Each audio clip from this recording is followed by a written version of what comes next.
जय जिनेंद्र। अक्षय तृतीया की आप सभी को बहुत शुभकामनाएं, मंगल कामनाएं। आइए जानें अक्षय तृतीया के बारे में।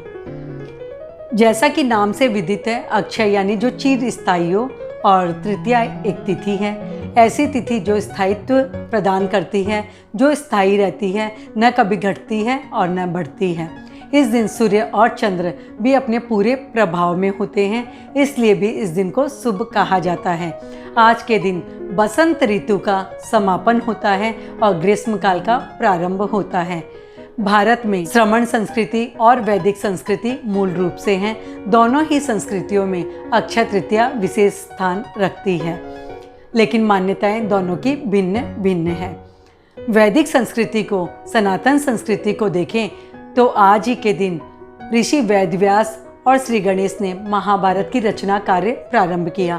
आज के दिन पवित्र नदी गंगा ने धरती पर अवतरण लिया था। आज के दिन श्री कृष्ण और सुदामा की दोस्ती का श्री गणेश हुआ। आज के दिन भगवान के एक रूप परशुराम ने अवतार लिया था।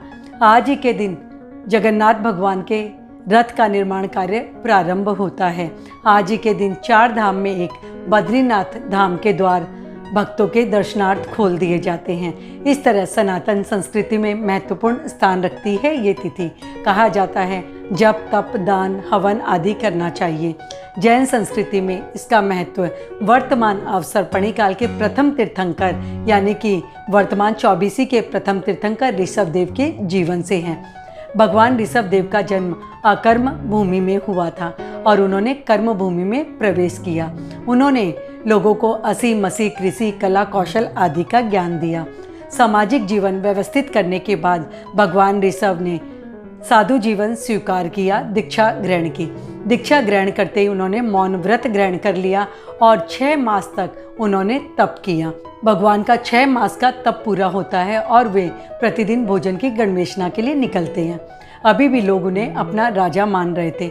वे भगवान ऋषभ को हाथी, घोड़ा, वस्त्र, आभूषण, मुकुट, रत्न जड़ित खड़ाऊ आदि उपहार में देना चाह रहे थे, लेकिन कोई भी भोजन की भावना नहीं भा रहा था, क्योंकि उस वक्त लोग साधु से, साधु जीवन से और भिक्षावृत्ति से अनजान थे। वे नहीं जानते थे कि भोजन भी दिया जा सकता है। इस तरह करते करते 6 मास की अवधि और व्यतीत हो जाती है। पूरा 1 वर्ष हो जाता है और भगवान का तप अनवरत चल रहा था। आज भी भगवान ऋषभ भोजन की गणवेशना के लिए निकले थे और चलते चलते वे हस्तिनापुर की तरफ निकल जाते हैं। वहाँ हस्तिनापुर के महलों में श्रेयांश कुमार अपने महल के झरोखे में बैठा कुछ सोच रहा था। उसने गत रात्रि एक विचित्र स्वप्न देखा था। स्वप्न के बारे में चिंतन चल रहा था। स्वप्न था कि मेरु पर्वत कांतिहीन हो गया है और उसे मैं अमृत सिंचन कर रहा हूँ और अमृत सिंचन के बाद वो पुनर्कांतिमान बन जाता है, दीप्तिमान बन जाता है। इस विचित्र स्वप्न का चिंतन चल रहा था श्रेयांश कुमार के मन में।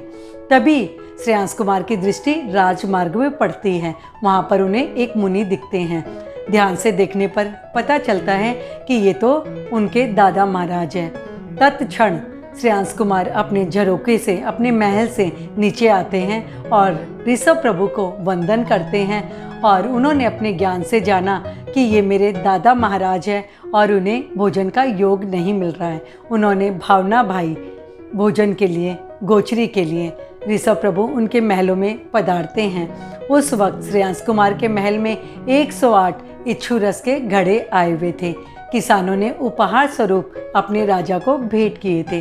प्रासुक आहार की भावना भाते हैं श्रेयांश कुमार।